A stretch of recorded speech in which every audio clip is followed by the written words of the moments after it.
Hello everyone, welcome to Tactica Imperialis and to today's video. Today is episode 46 of Adeptus Podcastus. Joining me as always is Remleiz from 40k Theories. Hello everyone. And as you can probably see by the shiny new artwork, we have some very special guests joining us today. First off, we have a lover of wolves, hater of cakes, and mistress of all things Age of Sigmar lore. And then we have an orc player who really probably hates things going off the rails about as much as I do. Everybody, Snipe and Wib. Hello, everyone. Hey, guys. I planned that intro ridiculously. That was a fantastic intro. Thank you. That's possibly the most dignity we have ever been given. I am very appreciative. I can't wait to wear away at that for the remainder of this podcast. Yes. To be fair, you've been on 3 now. You can't really sink any lower. We can't sink your poor podcast any lower, Uni. We've bombed our own. We've just come to yours. To be fair, we both had a go at sabotaging yours, so... That's true. That's fair. True. That's fair. It's fine. We're all ruining each other's content. It's like a community thing. Community Absolutely. ruining. It's fantastic. Yeah. So, honestly, there's not that much in the news because there's this certain thing called AOS 2 that's going on, and it's kind of like taking over everything, and it's amazing. But there is still plenty going on. Big things in the most literal sense, because Codex Imperial Knights, which should be out by the time this podcast comes out, I'm just happy in regards to one of the new knights that you get to actually shout, like, fire the harpoon. Because one of them actually has a massive harpoon gun. That's damage 10.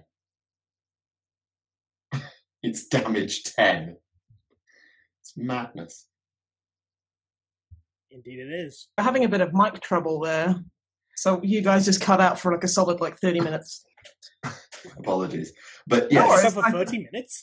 Yeah, I know, it was weird. It was like Discord broke so epically it actually disrupted the space-time continuum. Please do not talk to me about space-time. I've just done a general relativity course. Well, Okay, I'm sorry. Snipe, this is what you get for not, accepting your fans' offers of Battenberg. Oh, don't you start this. I managed to avoid it so well. We were talking about knights, I believe. Yes, we were. So we've officially got the names and classes for the two affectionately nicknamed baby warlords, the two Knights Dominus. They are the Valiant, which is a more melee variant, and the Castellan. I nearly called it Castigator there. That's a different class. The Knights Castellan, which is all about big, scary guns from 1,000 miles. It is covered in a truly absurd amount of weaponry. It's kind of beautiful. I kind of like how it's just got everything, including the kitchen sink, strapped to it, and it's just yeah, I can make donuts and blow a hole in your planet. I don't care. But how long would it take for the orcs to loot one? Oh, I can't wait for looted baby warlords. It might be one of the few vehicles where there's already enough weaponry on it to make it look like an orc conversion. You're just calling that model blind. Because normally you have to strap an extra twice as many guns to it to make it look right. So I mean, there's 2 arm weapons, 2 shoulder weapons, 1 on its back, and then 2 either side of the face. So still not enough DACA. wow, can there ever be enough? It would look really cool if you put the orc skull over the actual skull. And can you imagine the amount of plasticard rivets you'd have to make? 84 million. Actually, I have seen the regular knights a really good conversion. People do is to take the faceplate from a Death Dread and to use that. I've seen a few people do that to make looted knights, and they look really good. Yeah, that sounds like maybe you need a stomper for this class, but I like the idea. Well, I mean, I have to stop the temptation because we might have earlier today gone and been massively responsible adults and bought Renegade. Yeah. Oh, it's amazing. no. Yeah. I just had a thought. What if you take, the Stomper, get rid of its tiny legs and just stick the legs of one of these baby warlords under it? Oh, dear God. He got legs and he knows how to use them. See, I thought you were going to say put the legs of the armature or something on the Castellan. Just have teeny tiny legs. Why not both? Make a little Why not tiny remove centaur. the arms and put more Castellan legs in the arms? Maybe not. Then it can be a foot soldier. Stop this. Okay. He's going to Moving give on. the enemy a good kicking. Yep. Yeah. And then you can like double their speed because you push them, and then they just keep rolling. What? Yeah, exactly. Yeah. Like, and it'll confound everyone because they're like, "Wow, these are some really weird giant footprints." You say that's silly, but you look back to like first edition Epic, and there probably is an old Titan that's like that. What was the ball of legs? Sorry, we've derailed things. I apologize. No, it's all good. It'll just be rolling around at the speed of sound because it's got places to go. It's got to follow its rainbow warriors. Yeah. Yep. Got to follow its rainbow. Oh my god. I am so angry I didn't think of that. Remleiz is the master of off-the-cuff puns. Oh, absolutely. Oh, the police come to get me, apparently. It's the pun police. Yeah. That was so bad, they're going to come and arrest you. Sorry. We live quite close to a hospital, so ambulances are the secret fourth guest on our podcast. Anyway, Yeah, I've had the fire alarm going off for about 10 minutes today, on and off and on and off, because they were testing every single fire alarm in the building. There's about 4 per floor, and it's a 4-floor building. And then they put it on at the end for a solid 5 minutes to make sure it worked. There was a lot of mini fire alarms. I was like, hang on, no, yes, no, when yes, you say you've got alarms going off where you are, considering that you're in France, I'm just imagining this one scene, from Bottom Life 3 with the nuclear bomb. Le danger, over and over. That's pretty much how they do it, though. All those French alarms. I'm pretty sure, as the people that don't live in France, I think we're the ones that are qualified to say this. Well, Drama Matt, our third person on our podcast, I'm pretty sure he said the exact same thing. Since he's not here to state one way or the other, we can speak on his behalf. Yes, I am actually. He has given me power of attorney, so yeah, I can say whatever I want to say. He said it. That's what that means. Yeah. Imperial Knights, though, they're pretty good, aren't they? I like Imperial Knights. Yes, so the close range variant, the Valiant, this thing is, I don't know how good it is because massive super heavies kind of sometimes don't work, but it's got a 3d6 shot flamer that's also Ren 2 damage to. Is that all? No, that's not all. Because it's also got an 18-inch range and auto hits. Oh. And then it's got a harpoon, which is strength 16, AP 6, damage 10. There she blows fire in the harpoon, yar. We need to have eventually they had to have something vaguely resembling an Ursus claw, so... What you got to do with that knight, you got to paint up like a pirate, give a little pirate's hat. No, it'd basically be like that guy from the Lego movie, won't he? Whatever he's called. Yeah. I've forgotten his name, but the pirate captain is literally his ship. Yeah. Unfortunately, you can't use the harpoon to pin things in place or drag them anywhere. Unfortunately, it's not like the Orc grabbing claw, which was a pinnacle of rules design engineering. Which is a shame. But useless then. Useless. Absolutely useless. Bin it. Worthless. Although that conveniently does lead on, because whilst the Knights have been out they're not out yet, but we've seen them coming for a while. We know about the new armature variant with more guns, and we know that Lord What's-His-Face, Hector, that we talked about on the previous podcast, is on his way. He's not out yet because the Knights kit is getting redone to fit in. We'll see that soon enough, but that leads on to, the next codices, and I'm very glad that our choice of guest, which was completely by accident, but it worked perfectly. That's the only reason you asked us on, is because of the new codices. I see how it is. No, it was just perfectly good timing. But yes, the next 2 codices that will be joining the Warhammer 40,000 roster is Space Wolves. Yay! And Orcs. Yay. We tremble with generic mirth. To be fair, I'm more happy about the Orcs because, I play Thousand Suns in Heresy, therefore not a fan of Space Wolves, and Orcs my first ever army. Well, if you want to be wrong in every way, that's completely your opinion, dude. See, And then it turns out everyone's going to be swerved. The next one out is actually going to be Gene Stealer Cults, because they revealed the new Aberrant. And there's also the Rumour Engine, which is literally just the Gene Stealer Primus's bone sword. It's exceptionally similar. It's not identical, but it's very similar. It's the same bar for a few more extra serrations. Pretty much. I've been meaning to ask, because I've not seen anything about it. Have they announced any details at all about the new Wolves and Orcs Codex? Wolves specifically, that's what we're into right now. No. So there's going to be a second Warhammer Fest event, which is taking place in Dusseldorf in Germany. And I think they're going to reveal it there. Okay. Because I'm basically going to have the same requirement that I have every time a new Orc Codex is released, which is that give me back my goddamn looted weapons. Looted weapons, looted wagons. I was correcting myself. I was being nice. I wasn't going to swear too much. And by correcting myself, I apparently can't do words that aren't swearing. Can we actually bring back the cyborgs? Yes. Ooh. To be fair, I'd take cyborgs. That would be a start. Yeah, to be fair. I just want to ride an orc into McDonald's. That's Why all I McDonald's? Why not Burger King? want. Okay, you know what? Yeah, I'm wrong. Burger King is just far superior. That's true. Yeah. But yeah, because I started playing Orcs in 5th edition, where they were still using the 4th one that had just the generic looted wagon thing, where you can just mount a boom gun on it, irritate Space Marine players that have feel no pain a lot. God, once played against someone, he was so angry when I dropped the pie plate directly over his death company. It's like, well, if I roll a 2, then they're dead. Yeah, that was not good for him. Yeah.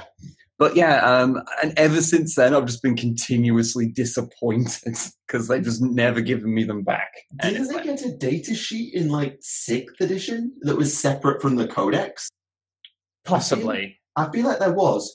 And I feel like they also missed a trick by not putting them in chapter approved. Like, who cares about custom land traders? Give me my looted wagon, please.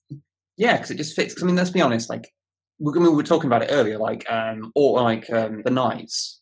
Orc players are going to loot them anyway. So why not give them some rules to have them actually be orky rather than just using the stat line of whatever and making a small force of them? Just let people do what they're going to do anyway, but give them the rules to back it up. Yeah, pretty much. And I will admit I do miss looted wagons. I miss Wazdaka more, but I do miss looted wagons. If they're going to bring back Wazdaka, though, bring back Zodgrod Wartsnagger. Yeah. To be honest, bring back Makari. He's dead, though. Bring him back like he's been remade as a side. Well, it wouldn't be a cyborg. It'd be a cygrot. Cybrot. Yeah, bring him back as a RoboCop version of himself. That would be even cool. That would be so good. Turns out he wasn't quite dead yet. He got better. Sat on by his boss and then fed to a squigoth. Yeah. Hey, greenskins are very resilient, I'll have you know. Yeah, exactly. He crawled out of that warboss's butt. And then crawled out of the squig's butt. Turns out he was ready to keep fighting. Yeah. He's the red gobbo now. Lucky boy. Oh dear. But yes, it will be very good to get the orcs. I'll fully admit, with AOS 2 going on right now, my level of interest in 40k is not where it used to be. I enjoy playing it, and I really love the lore of it, but I'm not as taken by it as I have been, and the Tau Codex didn't do much to help with that because it seemed to just be a bit of a damn squib. Well, I can kind of understand that if it's, the game has changed quite a bit, so... I mean, yeah, they don't even have loot wagons anymore. What's the point? But yeah, because it's changed, it is not the same game, and I have not played that much of it in truth, because just not had the opportunity to, but I can see why a lot of people did not enjoy it as much, I mean, to be fair, the rules change itself wasn't the problem, because 7th, well, people have mixed opinions on 7th, generally negative. But with 8th's changes, being more in line with AOS and all of those things, I do enjoy playing 8th. The gameplay itself, I don't have a particular problem with. It has some broken stuff, because it always does. But I don't have a problem with the gameplay. Just it doesn't engage me as a game like it could. The narrative and the game feel disconnected in some ways. Okay. Yeah, I'm not really sure how to describe that. Looking at the stuff that's coming out with the new Age of Sigmar, the rules and the lore feel like they're basically one and the same thing, because there's narrative missions that do really funky stuff, customizable games, really unique scenarios, and 40k's narrative missions just don't do that. They're variations on a normal game, but they're just a normal game with a couple of extra rules. They're not unique enough to be classed as narrative. They're just wonky scenarios. Yeah. But we shall see, and hopefully I can get a bit more of a boost out of this once the AOS 2 hype is died down. You're just enamored by the new shiny guys and the weird horse ghosts. I've got 5,000 points of them already. Only 5,000? In a year. Okay, no, yeah, you win. Is this going to be one of those things where it's going to be a legitimate problem when you... Because I assume you are coming back from France at some point. Yeah, I'm coming home at the end of June. Yeah. How easy is it going to be to transport all those back? They're coming home in the post. Yeah, that and you could just put them in your mouth. It's fine. Ew. I think customs might have something to say about that. Yeah. Well, are you carrying something in your mouth? Or just act like you're about to sneeze and they won't want to talk to you because then they'll be like, oh no, they'll sneeze all over me. It'll be horrible.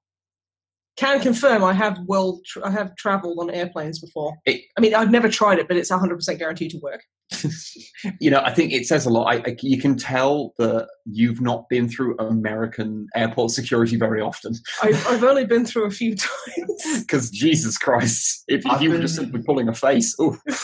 Yeah, I've been through American once, because I've only been to America once. But... Did you get, searched? Did they, break open a box of tea and think you were being some kind of international drug lord? No. Okay, I guess that just happens to Wib then. Yeah. Right. I think this needs to be expanded upon. That just sounds too hilarious. Okay. So we went to visit the PopCap offices in Seattle. For 4 days, because we won a competition for an art competition, and so we went over. We had no problem leaving the country, but entering America, holy shit!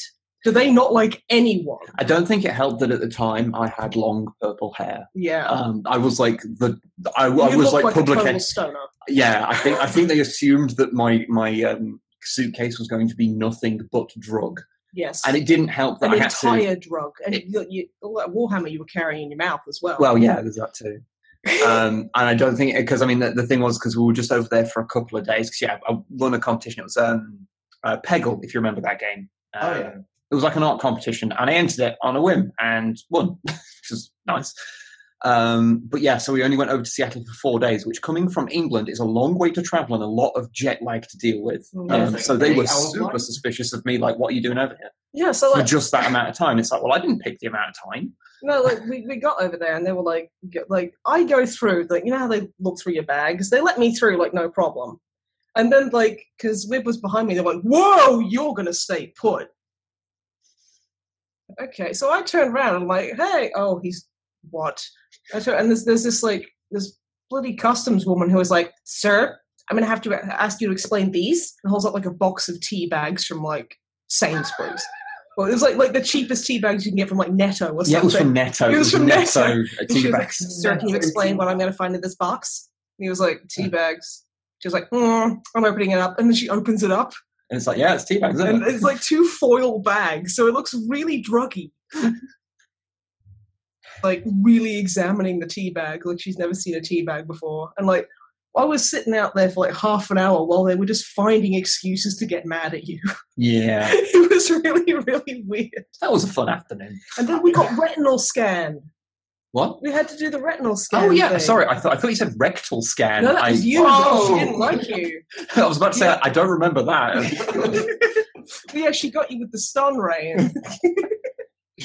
Jesus Christ. I'm surprised we got so... What'd you say, Ron? It's a cavity search. Mm-hmm.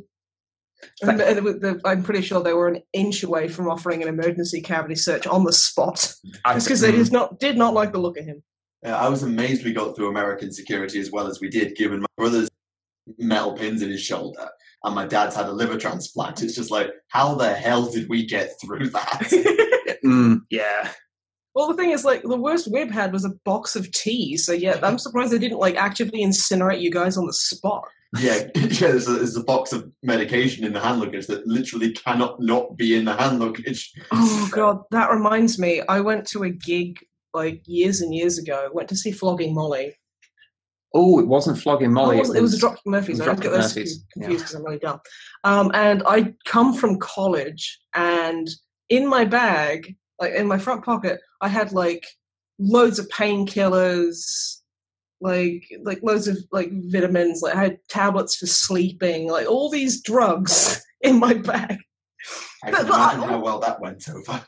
Okay, but like, I had them all legally. They were all prescribed for me by a doctor. You've been advised to say this by your lawyer? Yes. And I go in, and like, they're checking bags, and I'm like, yeah, sure. And the guy opens my bag and looks at like the hundreds of painkillers, and because I didn't even like keep them at home. I just put them in my bag. And he was like, okay. Like, he like, even checks, like, okay, dehydrocodeine. I'm sure I had some codeine on me or something. He's like, okay, codeine, okay. Like, what was it? Like, some sleeping tablets. Like, yeah, that's fine. Here's your bag. And I'm like, I think I remember at the time he's going, really? He was like, yeah. I was like, because it is completely innocent, but it looks like I'm going in here to just sell all of my painkillers. Like, you're not, like... I mean, I didn't, and I don't condone that in any way. You're not you weren't going to argue the point because you wanted to get in trouble, but you thought like, that someone might be bringing some stuff in, and you kind of want them to have a higher level of, like yeah, maybe... prevention of this. Yeah, maybe actually have a problem with this, even though it is completely innocent, and you can just phone my doctor. But why are you okay with it? Maybe he didn't even work there and he was just curious what I got in my bag. Or maybe he was like fired earlier or something. Who knows? Maybe yeah. this is last. It's just if I'd have gone through American customs like that, I think I would have been actively just put in suspended animation for like 2,000 years. Possibly. Because I was so evil. About Age of Sigmar 2. Oh yeah, I wrote it. Yes, this is a running joke between Snipe and I regarding it. So, in that case, Snipe, what are the rules for using Battenberg in your games? That counts as looted wagons. So you're saying they're Battenborks? No, that killed everyone. I can't honestly. Yeah, microphone's cutting out so bad. But to be fair, that just wasn't funny. But one last thing on the airport series. I think if I ever go to America with a bunch of hobbyists, never ever refer to Warhammer as plastic crack around them because you'll just be shot on the spot. You would actually be shot. They would kill you so hard. And then they'd bring you back to life so they can shoot you again. Just say it's tea. Just say it's tea. We've got all these like people coming from Britain bringing like what we assume to be black tar heroin, but it's just tea. Who knew, right? I mean, what's the difference if you're an American? Okay, that's fair. I don't know if I was being too harsh there, but yeah, I probably annoyed a lot of Americans saying that. Sorry, kind of. You'll get over it. Whatever. Yeah, they'll be fine. Yeah. And in terms of going back to the news, we've actually had something today, which is Horus Heresy Book 8 has been properly previewed on Warhammer Community. I'm sure most of you have seen this before in other places, so people who were at Warhammer Fest or people who just read things on the internet. But we've got an official look at it today and a first model. We're recording this on the Friday, by the way, just for the record.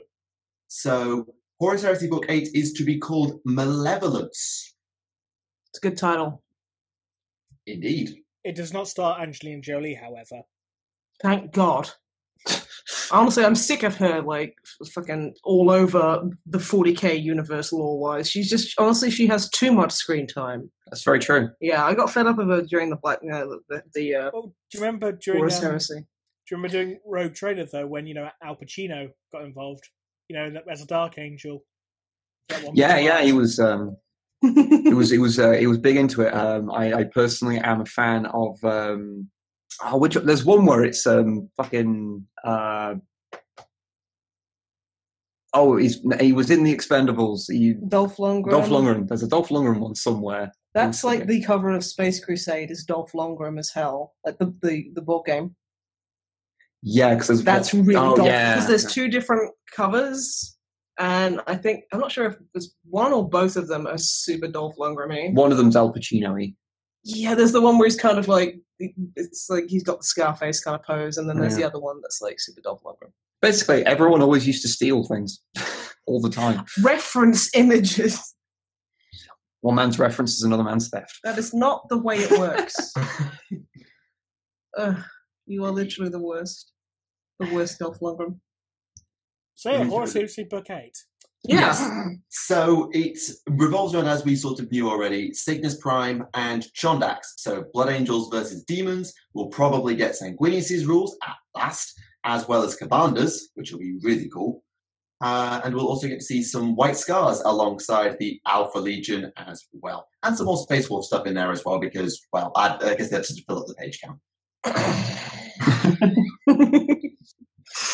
I did see the new Blood Angels model they put up, which is quite nice. I do like that. I think that is a really cool little thing. It's very Blood Angel-y.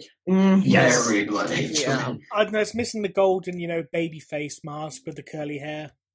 I think he needs full pouting lips poking through his helmet. So he's like, doing kisses. And, nipples on his armour. Oh, yeah. There's a little bit of room next to the scroll. You could green stuff in some tiny nipples. Some crazy big nips on there. That'd be sweet. And then what you got to do from the nipples, you've got to have them lactating the Blood Angel's blood droplet from the Okay, that's too much droplet. or you could have some nipple piercing shields that have the blood drop kind of part of the jewelry. With the wings.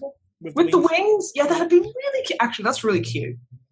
Like, I want my septum pierced now, just so I can have the Blood Angels like underneath it. So it's like a full-blown Janet Jackson, on the armor. Yeah. Then we need a Terminator version of Justin Timberlake.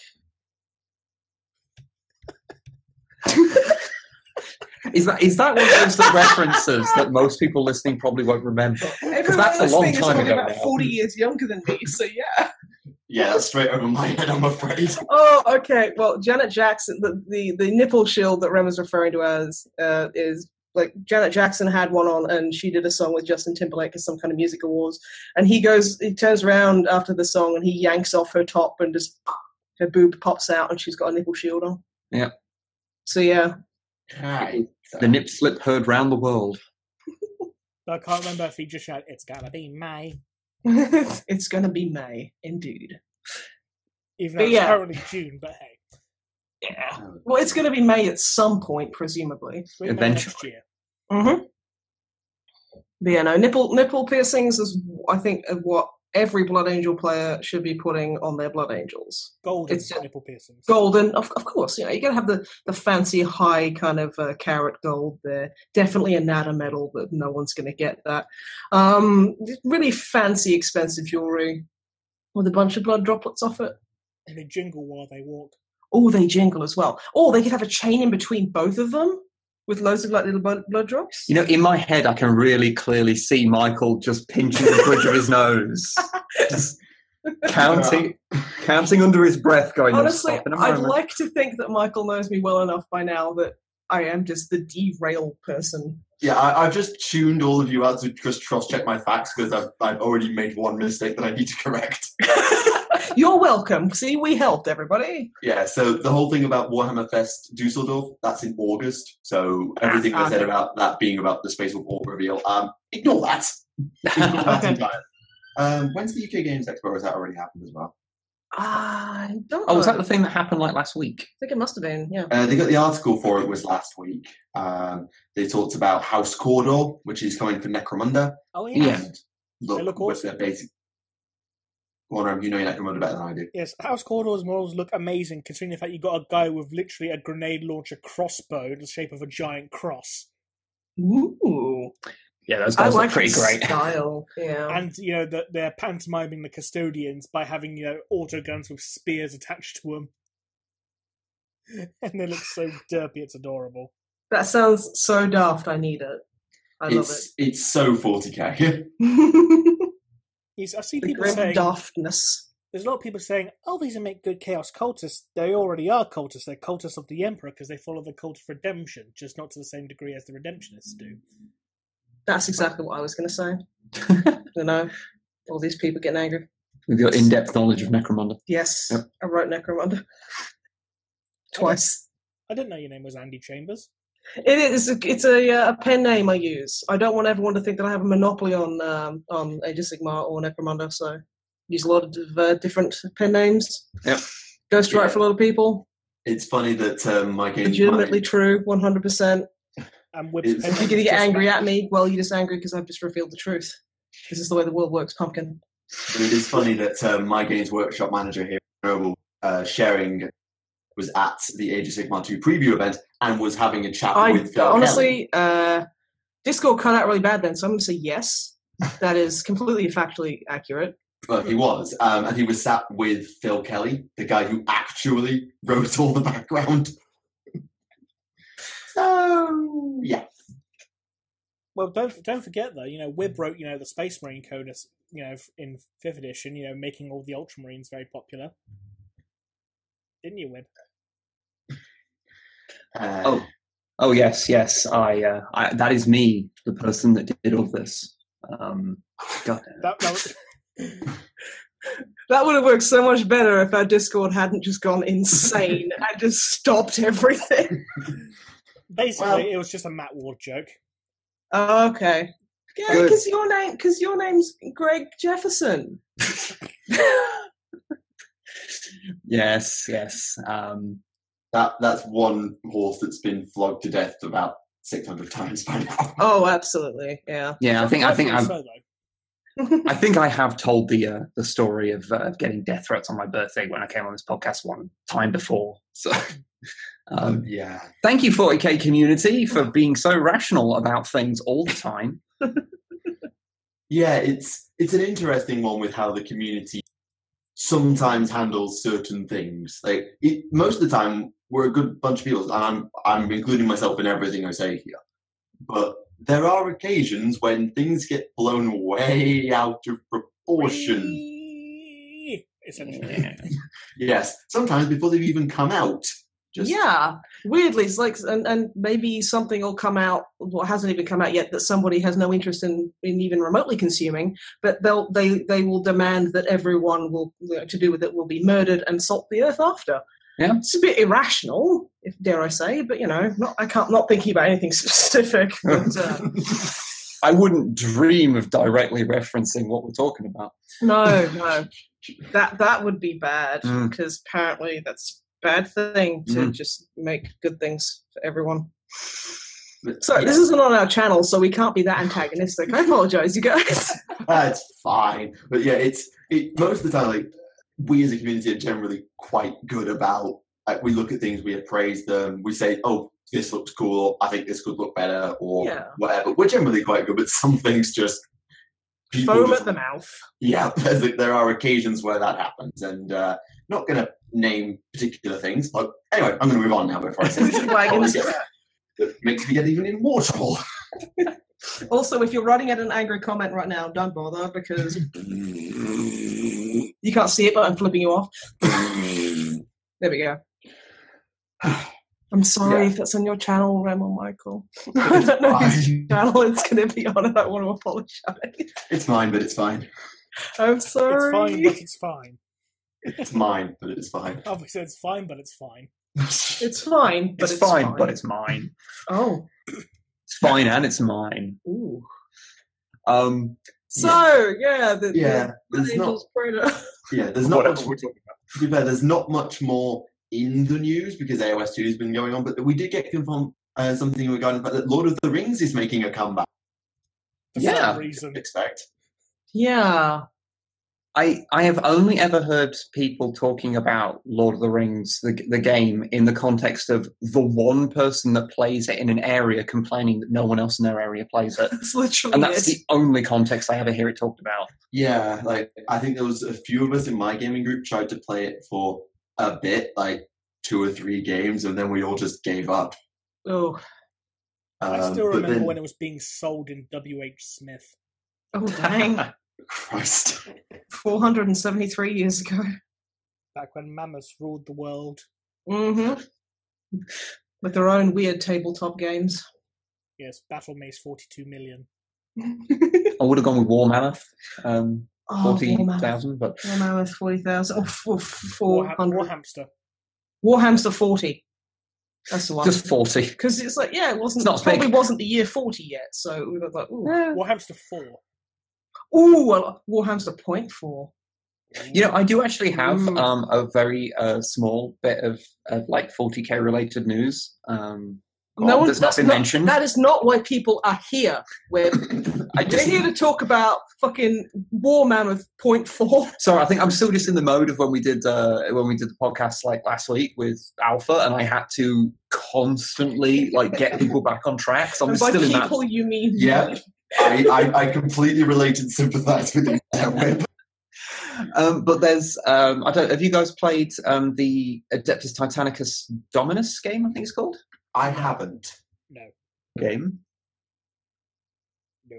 Video, it's a game, but it's digitized and it's on the computer. It is on the computer. They have video games on computers now. They do. I remember they were on videos. Oh, I remember They're when legit old video games on videos. I remember it's on really weird. really, really old like systems, you could literally record things on a tape, like broadcasts from the radio, and play games that way. Yeah. You could do it on some of the old like home computers. Yeah. But no, I'm old as fuck. The new Adeptus Titanicus game came out on early access. Just barely. Early access, yeah. Yeah, it came out in early access. I can't remember the actual date it came out. I could just look at the thing I have up on my screen right now and tell you it was on the 31st of May. So, is it as good as Freeblade? No. Which everybody loves and didn't make you want to die when you played it? I think I got banned from playing Freeblade online. How did you do? I don't know. All of a sudden, one day, I just can never connect to the servers. Oh no, that just sounds like the servers suck. Did you call your Titan like Donglord 420 or something? That's actually a very fluffy name. Like, I beat one guy in a fight, and then all of a sudden, I can never ever connect to the servers ever again. That sounds like he reported you because he was super salty about you winning, and then they just went, yeah, we'll ban this Remleiz guy, whoever that is in the 40k community. It's a shame, because I had a full-blown Chaos Knight at that point, you know, which I got purely by grinding. I didn't spend a fucking penny on that game. Oh, dude. That's evil. But I can say the new Adeptus Titanicus game, like, on the one hand, it's a lot more in-depth than Freeblade, you know, where you just mash your screen for a bit. You literally just punch your keyboard for a while. But it is super early access, as in the only thing there is the base game. Like, I think today they actually added a new game mode, and that's just like basic annihilation. Like, just kill everyone. Is it? I'm sorry. I haven't actually seen this game, like, at all. So is it like turn-based, real-time? Yeah, it's turn-based. You basically lead a whole like Titan Legion. So currently in it, you have Warhounds, Reavers, and Warlord Titan. Yeah, you got those three, and you can give them different loadouts and stuff. And you've got like I think there's 9 slots you can have. I think you can play it online already, but I didn't because somehow Remleiz is already banned from playing online. Yeah. And it's kind of turn-based. You sort of in your turn you can like put them onto Overwatch, or you can move, and depending on the distance you move, the more accurate and more weapons you can fire whilst moving. And the base like mode in it was like a capture point thing, which you can kind of break a little bit because it seems to not count when the computer wins. It only counts when you win. So like, what you're telling me is this is basically big rigs but with Titans. Well, there's a bit more to it than that. For a start, you can't go infinitely fast by making a Warhound walk backwards. What a shame. Yeah. But I don't know if it was just a quirk in it, but it said, it like really openly said, oh, if the first to capture 3 points wins, I think it's like the end of the turn, if they're holding 3 points, then they win. And the AI... Every time the AI gets a capture, it's just like, nah, it doesn't count. When the AI had captured 3, it got to their turn, like the end of their turn, and it was like, no, this doesn't count. It's like, I mean, I'm okay with this, but also what? Early access. Codes for selling a completely butt-fucking complete game. I mean, to be fair, the actual raw mechanics of it seemed to work, and the game runs fine. I mean, that doesn't really say much because we recently got a massive upgrade to our PC, so we can kind of brute force some quite badly optimized games, but it runs fine on ours anyway. That's good. And it looks alright, although the only problem is 'cause it is Imperium versus Chaos. Yawn.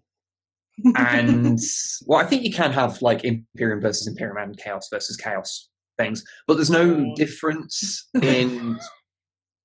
There is no difference in the actual models that they use. There's just slightly different textures. So the Nurgle one will have a slightly pitted texture. I'm sorry, I just really wanted to be a part of that. That's fine, and have Chaos stars in it, but they've not got like unique modelling to them at all. So they've not got like tentacles coming off them or anything, which would make them look kind of interesting and cool. But they don't really have that. I mean, again, it's so early in its thing. There's so little there that it's hard to recommend. But I can see it becoming something really cool once the rest of the game is put in, because the raw potential. Yeah, like a really really neat little point, and I really hope they expand this. Is as you're fighting, you'll see really little like Chaos Space Marines and Space Marines running around underneath the legs and stuff, and having little firefights with each other. So it really does like make it feel like the lore says, where it's like these Titans being like the gods of the battlefield striding across it. But it does kind of feel. What we really need, instead of being Imperium versus Chaos, what we need it to be is Squats versus Tau. Just so we can have the land trains. The biggest thing in the Tau's arsenal is the Arvana, and it's not. I don't even think that thing's Warhound size. It's similar, but it's not quite Warhound. Yeah, that's what we need. And I think I killed Snipe and Wib. You killed our Discord, if that helps. Again. Yeah, apologies for... you might have cut out. It's being quite bad with us. We're sorry. Horrible. We brought this upon you. It's all right. We apologise for any technical difficulties, either from what we're hearing or what you're hearing at home, because, well, Remleiz is recording it, so I don't know what he's picking up. But Snipe, what you need to do, you need to, give your, recite the rites of machine blessing, and give your machine the ritual smack to the side of the casing. That might be necessary, yes. Like sacred incense, sprinkle some sacred oils, I could dump a bunch of coke on it. It's probably thirsty. It's quite warm out, so it might be a very thirsty boy. Maybe. I would say, I do hope they add to Adeptus Titanicus Dominus, because it does seem like we'll become. It's only about £7, so it's not that much if you want to give it a shot. So probably hold off on it though. But I personally kind of hold off on it. But it has potential, so maybe soon it'll actually be pretty good. What's a better early access game for that price? That or Eternal Crusade? Insert comments of the fanboys below. Yes, Eternal Crusade seems to have had a potted history, let's say that. I've not played it myself, but I've seen... Not completely busted. Yep, that sounds about right. So, with all that said, I'm sure... And there's Inquisitor Martyrs. That I think there's something going on with that and all the other fun stuff. Oh, yes. Yeah. Funny story about Inquisitor Martyr. I actually got sent an invite from the developers to go to the launch party where they said, quote, there'll be Inquisitor cupcakes. Inquisitor cupcakes, you say? Yes. And cupcakes. Which, I'm not fantastic with the lore, but who is that Inquisitor? Inquisitor cupcakes, basically, he's from, the Candy Kingdom. Oh, that's so cool. Is he related to Obi-Wan Sherlock Clouseau in any regard? No, he used to be his acolyte. Ah, okay. Yeah, see, that makes sense. That makes sense. He recruits him upon the planet, Planet Kipling. Ah, yes.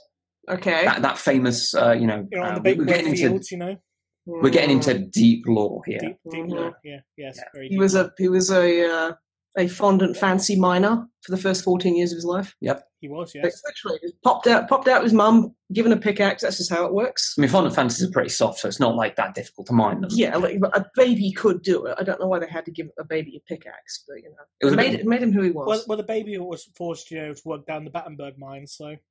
Yeah, and that's honestly a fate worse than death, and that's why that planet needs to be exterminatus to fuck. So many veins full of marzipan, so. Veins full of marzipan sound like a really bad metal band. To stay on the topic of weird things kids do in the 40 Universe, but staying within canon, Belial, or Belial, however it's supposed to be officially pronounced, the Dark Angel Deathwing guy, he was a fully trained knight who could fight a Dark Angel's chaplain at the age of 11. He must not have been a very good chaplain. I just remember reading that and being like, what? I've just now got this image now of saying, Azrael, he let me win. Shut up, Belial. Oh, no, the chaplain kicked his ass, but... Azrael, he kicked me in the shin. I said, shut up. I think sometimes when they write 40k books and things, they do kind of forget how crap children are when fighting full-grown adults. I think everyone should kind of stop every now and again and just remember how crap children are.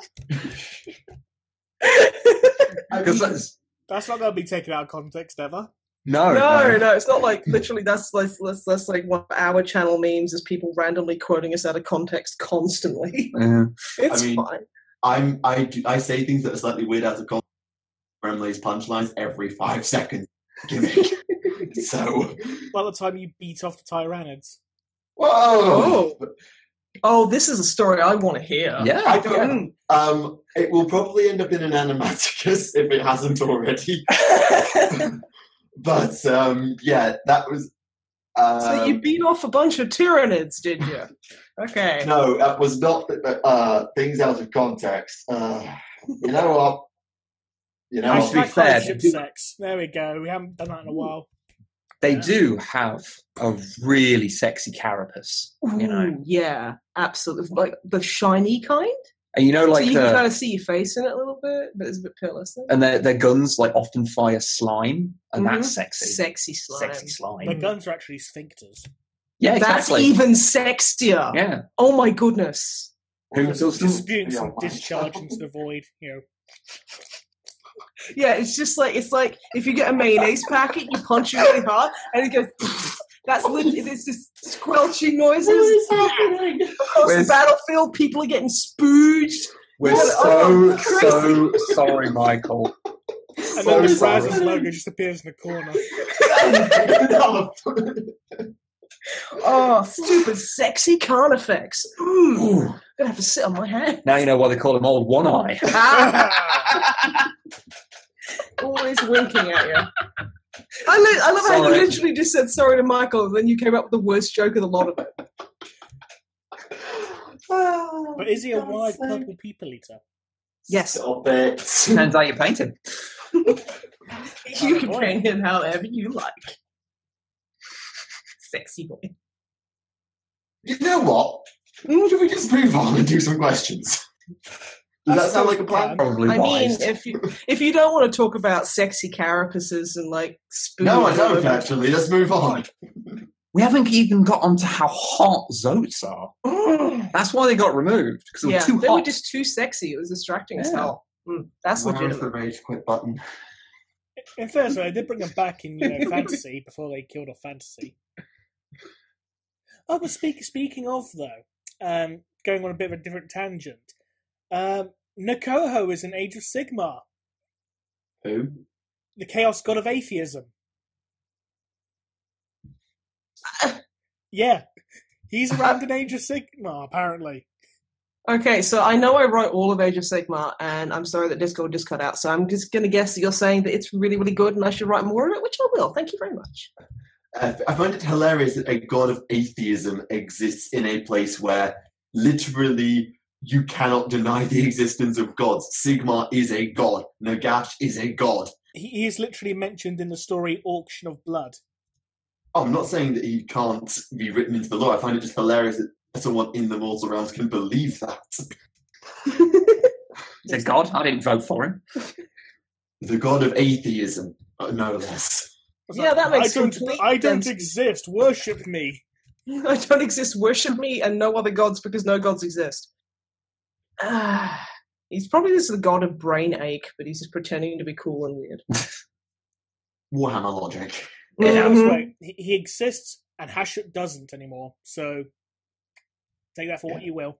Is there anything else you come across in your musings and readings this last fortnight that you wish to share? The bullshit contradictory lore of Rogel fucking Dawn. Uh-oh. What's wrong with you? What's wrong with Siege Daddy? Right, so basically, Rogel Dawn vanished on, a ship during one of the Black Crusades. They didn't find him except for his hand, except they found his entire body because it was found by the chief librarian. They brought him back to their fortress monastery and encased the skeleton in amber, except it's not there, it's just his hand there, which is scrawled with all the names of the chapter masters. But he's also at the same time alive, because Vulcan mentioned that he's alive, and he's also been giving a speech to the Death Watch at M41. And it's like, what the fuck is going on? Wait. I knew everything you just said. And hang on, I think I might get out there. Everything you said up to the last bit with the Death Watch, I understood. But the thing is that the speech he gives to the Death Watch is also the same book that states that his dead body was found by the chief librarian. So he's both dead and alive in the same fucking book. He is literally Schrodinger's Primarch. Well, they just wanted to introduce an interesting thing. They're going with a quantum narrative. They're going with complete contradictions because it's just really cool right now. Considering that, it's meant to be Vulcan who's got the bullshit of being dead and alive at the same time, not fucking Rogal Dawn. Yep. Who's missing both one hand and both his hands and none of his hands at the same fucking time. That is just really unlucky, honestly. It's like missing like one or two hands is bad, but missing like four of them of the same hands, that's even worse. Also really embarrassing. They're like, oh, so you're the leader of the Imperial fists. Where are your fists? And he's like, oh, I left my own. Do you have to have fists in order to be able to join? I mean... Also, Imperial Fist naming convention. Bloody hellfire. The Fist of Dawn is a fucking hammer. Yeah. Dawn's arrow is a stormbolter. Well, it's not going to be, on a bow and arrow, is it? No, but it's that not would like be amazing, though. No, but it's not like a one-shot gun, like a bow. This guy's not fucking Hanzo. Oh, you got to bring that up now. Oh yeah, I forgot that Howard had. Swearing at me. Swear to God. I'm sorry. Really? It's basically now going back to the conversation we had last time, my fun about the Cowboy Space Marines. Yeah. Honestly, like, my nose has just started bleeding at the mention of hands. So oh, really? I'm actually having a nosebleed. Thanks, Michael! Well, I mean, at least you get a Crimson Fist now. That works. Crimson Nose, so I can maybe. punch Hanzo in his gooch. Oh, fucking hell. That was actually a genuine accident. I'd forgotten that was going to be going on. That's okay. Oh, just excuse me if I'm quiet, because I've got to pack my bloody nose. Because I hate Hanzo so much. Blood for the blood god and all that. Blood for the blood god. I will end Hanzo's life. This podcast is, ladies and gentlemen, and Xenos of all ladies, absolutely perfectly on plan. So, questions. Yes, questions. Question. Will we have Zoran the Bear on the podcast? We've had him before. I think they're asking for have him again. I see no reason why not if he wants to. Okie dokie. Next question. Since Conrad Kurz was an expert at torture, able to inflict incredible pain without killing the victim, could he have gained the favour of Slaanesh? If Fulgrim hadn't got there first, I don't see why not. I mean, the problem is I think Kurz was maybe kind of too focused on one thing, whereas Fulgrim was a bit more all over the place, if that makes sense. Kurz was focused on one thing. Justice. Justice. And having a really deep voice. He is Batman. Yeah, he's the Batman. The man who is the Batman. He's not Val Kilmer. He might be Val Kilmer. But did he actually come from the town of Batman? No, Batman. Did you just say that the town of Batman is Torquay? No, there's a town called Batman in Turkey. Oh, that makes way more sense. Yes. Torquay, turkey, tomato, tomato. Yes. That's the point. How come it's pronounced Torquay, but it's spelled Torquay? Because British place names, the difference between them being spoken out loud and written confound foreigners. I'm a foreigner, Well, in fairness, Australia's just as bad. I mean, your capital city is spelled Canberra. It's Canberra. I know, but it's spelled Canberra. Yeah, but, okay, the thing is, a lot of stuff is, like, we either have Aboriginal names or we have British names, which are stupid and dumb. Like, well, we have Orange. I mean, we have Irish names, Viking names, like Norse, French, Germanic, Latinized. A lot of Roman ones as well. Yeah, it's very all over the place. Absolutely. It's because in the long and storied history of Britain, we've been invaded by a lot of people. There's a town in Australia called Tittybong. Yes, there is. Yeah. So I'm just going to say that Australia wins the awesome town name competition. I mean, depending on how you pronounce my town, it could probably be a lot worse, but I'm not going to say it now. Just go and watch Top Gear. Top Gear actually. Do you live in Top Gear? He lives in Jeremy Clarkson. No, Top Gear came to my town one time when they were doing the hover van, when they, the one where they went on the River Avon. Well, before they went on the River Avon, the test bit before that was up near where I live, and they drove through our town. Okay. Oh, okay. And they immediately mocked the name. In fairness, they drove through my town as well during the cheap supercar challenge, where they had to try and drive all the way to the Spearmint Rhino in Slough. Oh yeah, I remember that. I don't live in Slough, by the way. There's no way in hell I live in that shithole. But hey. Ooh. Oh, come on. Everyone in the UK knows Slough's a shithole. Even people in Slough know Slough's a shithole. Can confirm our saxophone player is she is from just a town over from Slough, and she fucking hates it. There you go. Well, yeah. I mean, I remember we had Thunder and White on, and they just took the entirety of. That was a moment. What you got to do with Thunder is just mention Norwich, and he gets triggered. Pretty much. But anyway, next question: what is the average mortality rate for children? Bad.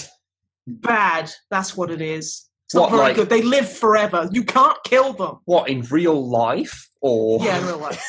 I'm sure the statistics out there. We're not Google. You're very antagonistic about that person's question. And I suppose if we do want to try and actually answer that rationally, it really, really varies on what world you live on. Yeah, on a death world, it's going to be terrible, but there's plenty of worlds that are relatively all right, so you'll be fine. On Catachan, on Catachan, you're taught to shoot before you can walk. That's Cadia, isn't it? That's America. No, it's Catachan. Because, everything on Catachan will eat you, just like in Australia. Yeah, can confirm. Although, ironically, apparently Fenris's fauna is worse than Catachan's, just Catachan's flora is worse. Well, yeah, because Fenris doesn't have any flora. Okay. Pine trees. Catachan's child mortality rate is 25% make it past age 10. That's better than I thought. That's a lot higher than I thought, actually. Yeah, 75% before the age of 10. Yeah, all right. It's about the same. Oh, I thought it was 25% die. No, 25%. Oh, wait, that's way worse. I was going to say it's about the same as Slough, so. Fucking hell. I'm sorry, anyone from Slough? I have never been. I don't actually know anything about. There's 10 people in Slough according to that statistic, so it's fine. Jesus Christ. In first, it's not as bad as Birmingham. What, the planet or the place? Birmingham, the worst place where the planet was named after the place, and the planet is a shithole. That's fair. I mean, I'm pretty sure you have a Birmingham in Australia as well. In 40k, they actually mock Brummies by saying the planet Birmingham is full of backwards people who speak weird.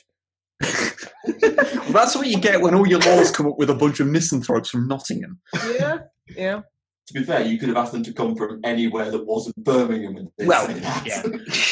With the alleged gay bar called The Rock opposite them on the street, allegedly. Yeah, I mean, I have to mock Nottingham because I'm from Derby, so we're right next to them. So those who don't know, that's next to it. Yeah. Yeah, so that's towns that are next to each other are legally obliged to mock each other at any Yes, and for a context of the Americans, when we say two towns are next to, by your context, the town that's next to each other is probably about 10 miles over. Ours, 100 miles over in some states. Britain is small by comparison. They're literally next to each other. Pretty much. Mm-hmm. It'd take a while, but it's possible to walk there. You would be able to walk there in about a day. I mean, Manchester has eaten about 5 towns now. It's a predator town. Oh, so that's what that Mortal Engines is based on. Yeah. It's based on Manchester just walking around eating other towns. To be fair, it's probably more based on London, who's hitting about 20 to make up great. Oh, yeah. I think we should just remove London. It's the worst. Yeah, I'm Well, not if we a don't fan. fix the Thames barrier, nature will do it for us. But Well, that was way better than my idea. I was like, what we should do is Bugs Bunny and just cut it out of. I can't help but feel this is somewhat topical. I've been accused. I have been accused of many things, Ren, but being topical is not fucking one of them. Yeah, and I'm in a different country, so like, I'm a super off the beat with topical humor. Right, next question then. How many worlds are named after heavy metal bands? We got one Forge world from the Adeptus Mechanicus named Metallica. I think that's the only one that I know, but then again, I don't know my heavy metal. I mean, there might be a world named Sabaton somewhere. Yeah, I mean, the Saint Sabbath, and I'm pretty sure that there'll be a Night Titan or something somewhere called the Iron Maiden. Yeah, no, but we're talking about worlds specifically. Valid. So what we actually need, we need a planet, a Death World planet just called, Cannibal Corpse. That's what we need. And I think we killed Snipe and Wib again. Yeah, perhaps. I mean, the joke was bad enough that it probably did it. Probably, yes. Next question. Would it be possible to have a chaos god of a benevolent emotion such as happiness or love? This is an interesting one because it really depends on your interpretation. Because with the chaos gods, some see it as, yes, like they are those emotions built into the chaos gods. Some don't see it the same way. It's really whose version of events you choose to interpret, really. Yeah, I've always I can't remember where I first heard it, but the idea that Nurgle is the god of hope as well as everything else, and Khan being the god of sass. Khan has escalated to godhood and is now sassing people. I meant Korn. You know what I mean. I've lost a lot of blood because of a certain Overwatch character. It was TTS 19. Well, ram, please. Oh, my other nostril started bleeding. Holy fuck! Okay. My eyes. Well, the way I always go back to the Chaos Gods was episode 19 of TTS when Magnus explains it. That's the reference I always go back to. There was a point I could recite that episode at one point. Right? That's always been the one I always knew it almost by heart. Could you do all the voices though? That relied on me being able to do a Southern and an Australian or whatever Techrum's accent I can do all the voices. I'm the best voice actor in the world. Go ahead, you, Magnus.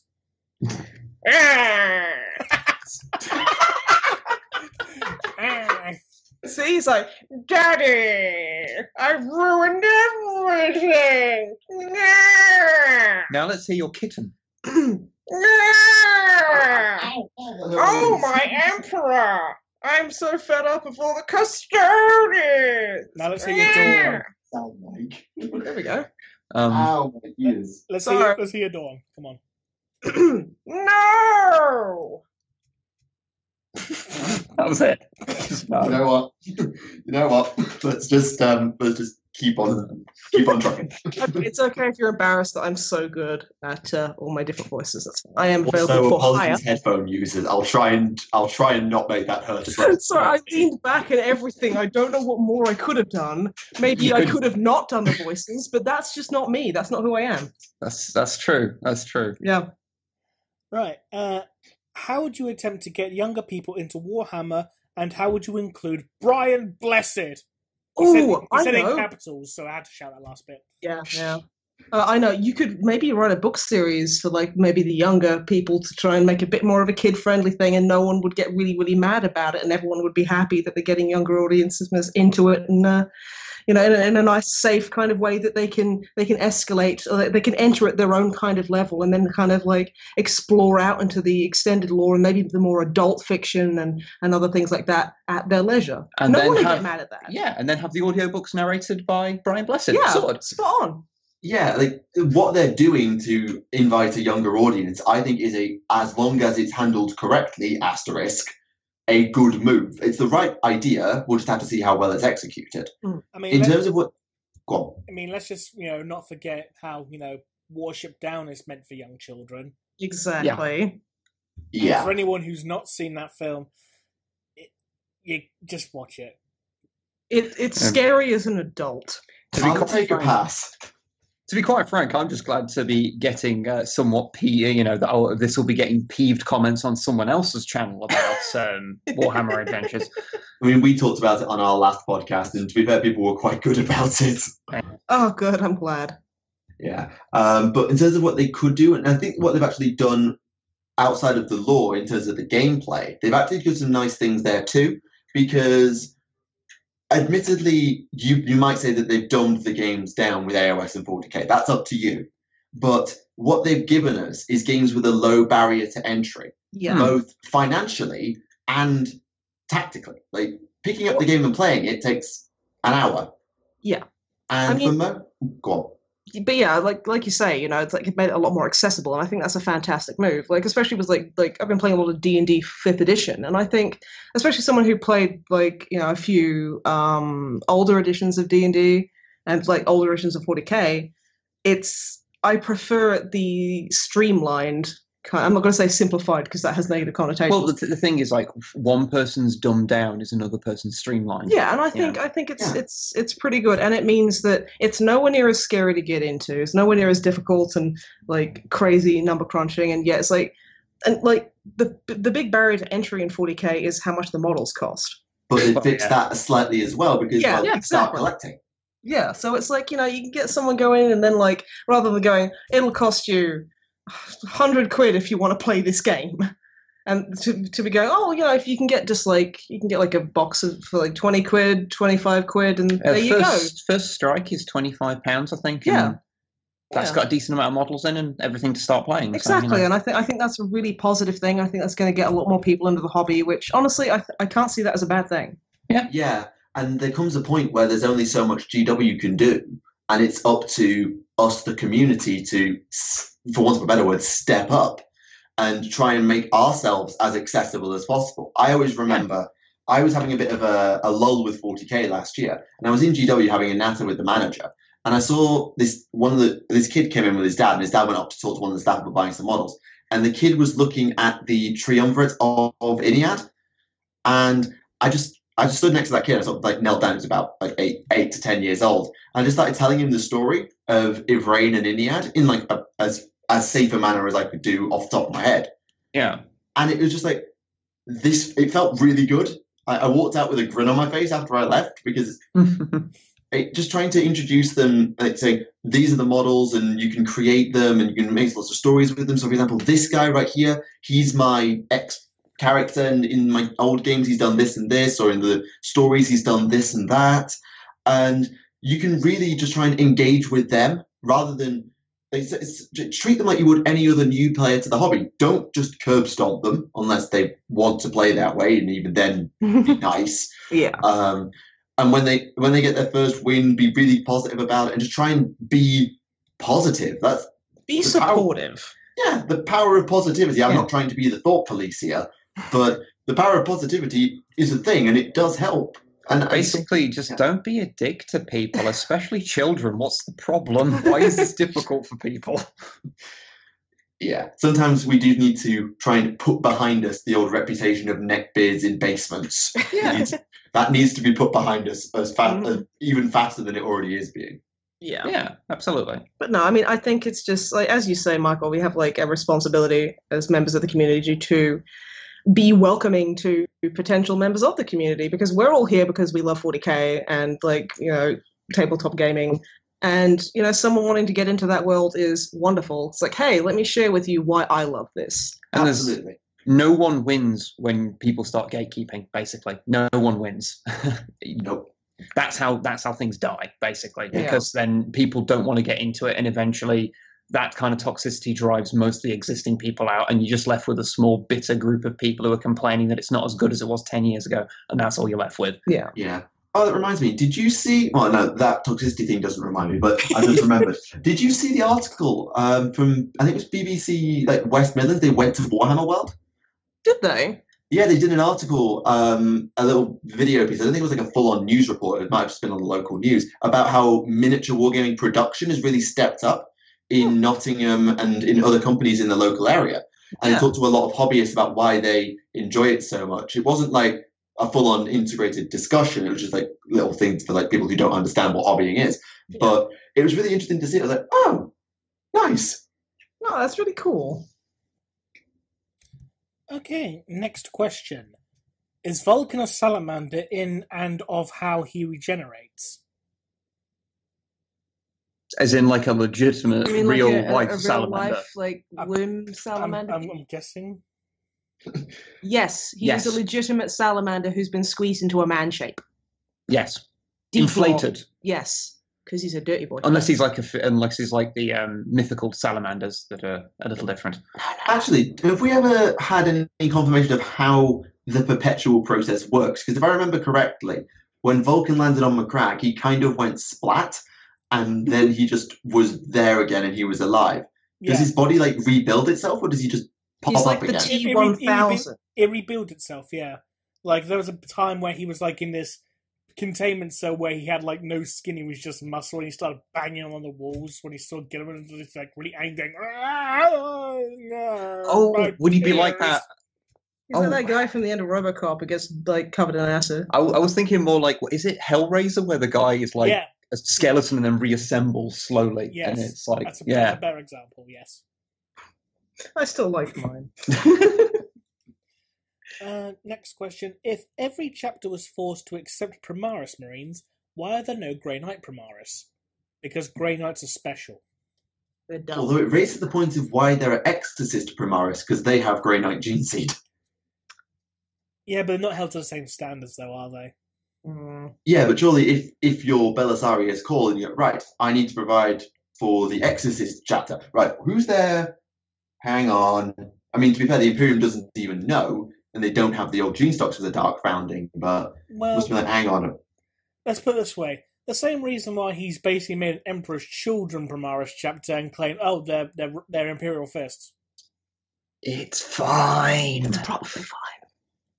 Yeah, Gilliman goes to course saying, don't you use the lost and damned Primarch stock? Okay, I won't. What's that? Oh, it's just Fulgrim's DNA. What are you doing with it? Nothing. I'm just thinking it's very pretty. I just like looking at it. That's all. It's just fun. Whoops! I slipped. We've got a whole chapter of now. We might as well use them. Right. So I like how warm it feels. I like to hold it. Like, actually, this is something that was bothering me. I know what it is, but like, how does the Sancprimus Portum even work? Because it contains the genetic material of all 20 Primarchs. Is it just like a big cylinder with 20 tubes on it? Or what? Pretty much. It's kind of like, that scene in Deliverance Lost when Emperor goes, all right, I'll give you the Sancprimus Portum, just go in there and just navigate all the traps and gun turrets in the laboratory. If you can get past that, you can have it, son. I'm too busy fixing me chair, But Dad, could you not turn the guns off, maybe? No, I can't do that. I ain't got parts in the van, you know what I mean? So, on your own, your killings at school, why aren't you wearing a negligee? He's like, Dad, it's me. I don't care, I'm just bleeding from my nose because someone mentioned Hanzo. Yeah, I'm the Emperor. But I always imagined the big old weird thing to be like, in Jurassic Park, when Dennis Nedry goes and sneaks into the lab and steals a bunch of DNA. I always thought it was like that, and it was a big Barbasol can. Oh, that's a point. I can. It was like shaving cream, wasn't it? Why did he put it on his pie? Because he's just a dick.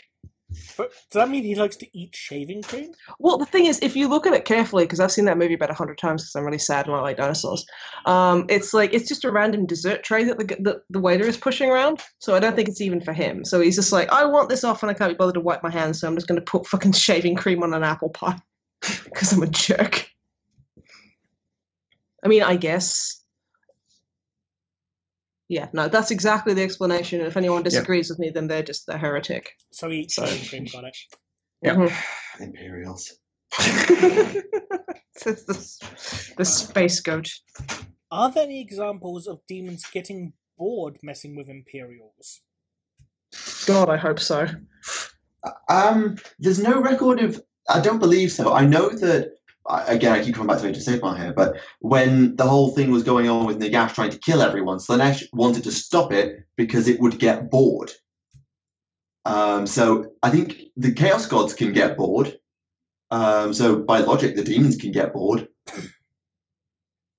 I've just got this image of like just a bloodletter just like kicking it around at home, like sitting there in his pants, just like watching reruns of Friends. I mean, I guess I could watch. I mean, what's on? Oh, it's just Jeremy Kyle. Yeah, he's still alive in the 41st millennium. He's got like a cybernetic eye. He's basically a servitor with a clipboard that shouts, "You're a terrible father!" at random people. Was that my boyfriend is a heretic? My boyfriend's worshipping the Emperor as a god. What do I do? Oh god, that I would watch 41st millennium Jeremy Kyle so hard. Oh dear. It could be something like Jeromeus Calgar or something. Jeromeus, yes, it's canon. I love it. Someone's going to fucking animate that. It's going to happen. I just know. If someone's going to animate that, I want the top half from like the nose up to be just Jeremy Kyle's face. What, like just a cut-out image of it? No, just trace his face, and then the bottom half is just like a skeletal jaw. Also, hello, fourth wall. Hello, fourth wall. Goodbye, fourth wall. I'm sorry I damaged you so severely. Hello, darkness, my old friend. What effect do Necron pylons have on sentient individuals? That depends, I suspect, on their psychic potential.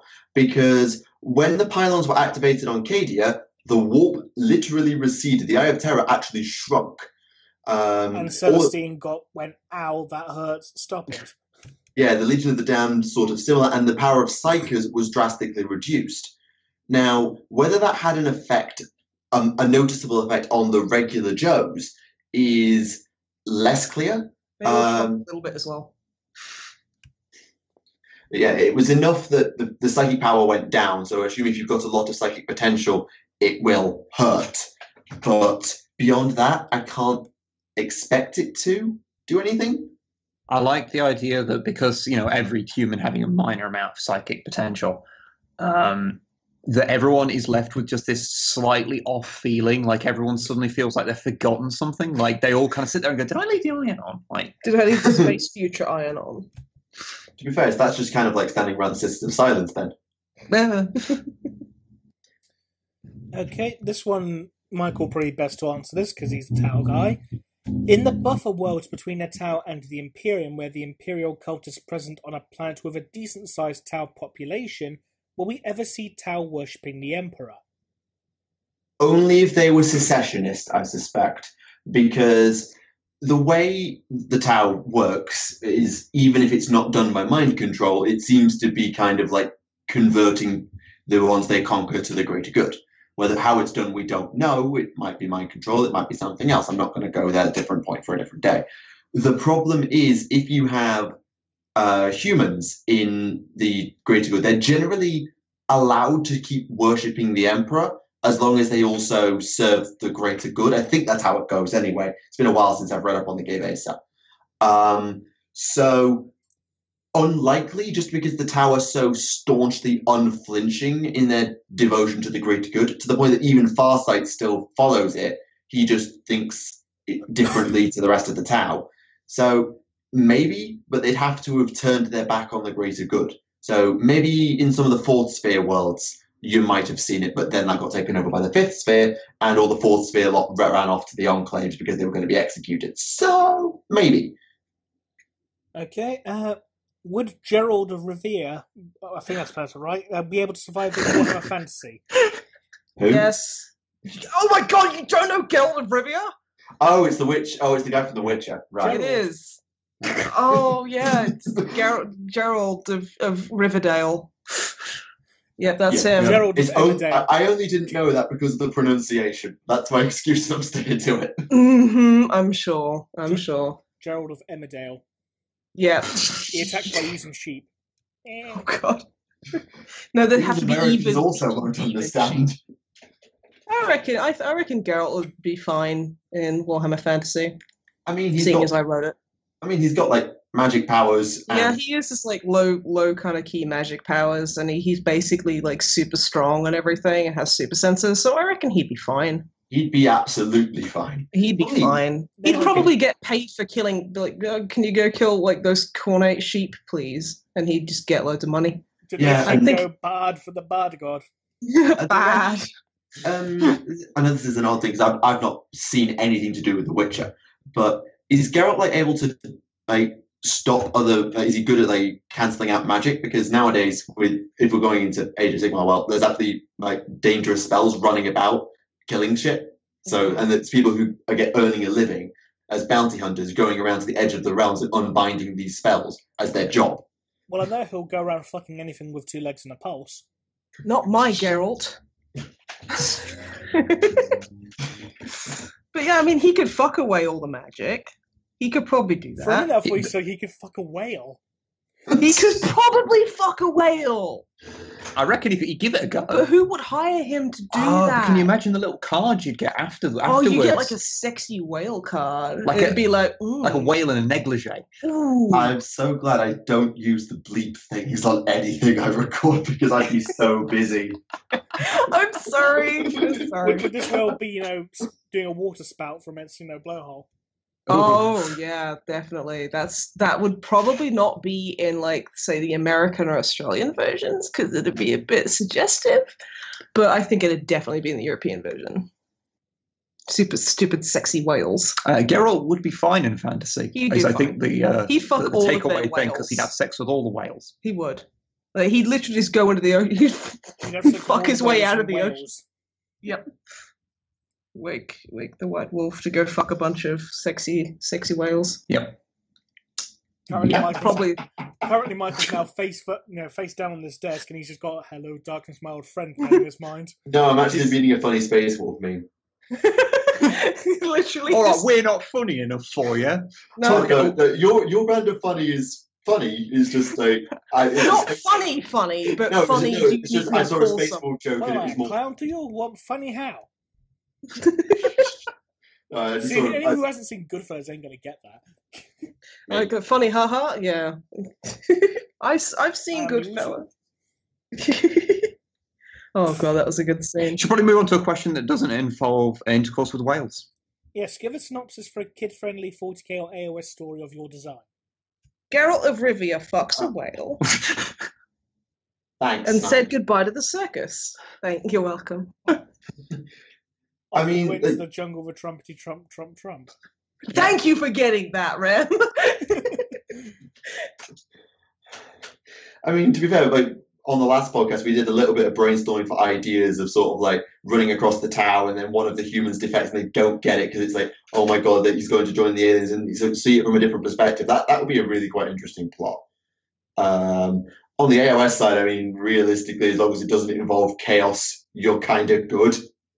Because you've got the Daughters of Cain, the vampires, the Adeptus Deepkin. You've got plenty of options for slightly dark things that can also be played off a different way. Okay, so we're back to the whales now with the Adeptus Deepkin. Yeah. They don't have whales, they have eels, sharks, and doom turtles. Those are all sexy. You don't know they don't have a whale. They might have a whale somewhere that's used for like a Maybe they'll release one later as like a super heavy. They have a Discworld. They have Discworld. They do have one or two, and yes. One of the factions rides around on Discworld. So do you think essentially, you'd have sex with Discworld? Yeah. And he's going to have sex with it. I mean, you could, I guess. You buy a bunch of like really cool pond leaves, and it's like, oh, I like pond leaves. Look, let's move on from sex on me. Let's move on from having sex with a 2 in the turtle, mostly because the elephant's looking at you all the time. It'd just be really unnerving. Well, but you could you could be in a polyamorous relationship with all of the elephants. My desk is too low to bang my head. The thing is, I would just say, like, because I think people have this kind of weird idea that 40k is a lot more dark than it actually is. It's silly. Quite a lot of 40k stories would require very little changes to be suitable for children. It's a lot of the gore and stuff is not that explicit, and a lot of anything, like even stuff to do with Slanesh, isn't that explicit usually. So there's not actually that much changes. Watson notwithstanding, and a lot of it is implied. What you need to do, is make a story where the main characters meet Obi-Wan Sherlock Clouseau. Problem solved. Yeah, exactly. Yeah, that would be amazing. And he could have like a crazy like TARDIS. Inquisitor TARDIS that he just TARDISes around the universe with like some young main characters in tow, and they that go. Sounds illegal. Okay, maybe I phrased that really badly. Phrasing is an issue, yes.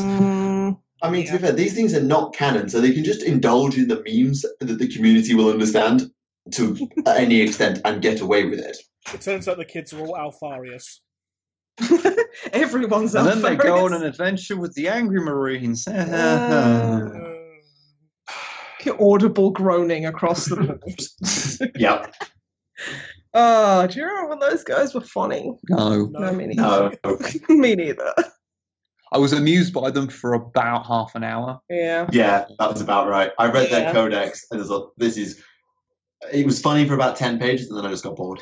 Like, Yeah. I have When all the jokes are literally just like swear words, it's kind of a bit boring pretty quick. I have evidence of my very brief enjoyment of them because I occasionally put like shoulder pads from Space Marines on my orcs to be like trophies and things, and I do have one that has an Angry Marine thing on. That was the time that I found it funny. Lame boy. And then like about half an hour after that, I was like, probably shouldn't have done that. The edge is gone. Yeah. It's like a pizza slicer, all edge, no point. Zing. Right. Question, do you think if Magnus, quote, tried his hardest, he could have killed Russ? No, not in a million fucking years. No way. I am inclined to agree with Snipe. I'm Considering Russ said there was only 2 Primarchs he couldn't beat up and Magnus wasn't one of them. Yeah. Like, if Magnus had about 10 miles head start, he might. If he could stop being a complete loser for 10 minutes, maybe he could. If he had enough time to gather the energy for the Spirit Bomb. I will defend Magnus and his actions a lot, but even I don't think he could beat Russ in a fight. Though apparently Conrad Kurz could. According to Russ himself. By the issue of being completely batshit insane. Yeah, that's the thing, because Russ is just like, honestly, it's not that I think he'll win, it's just that I'm scared what he'll do in a fight.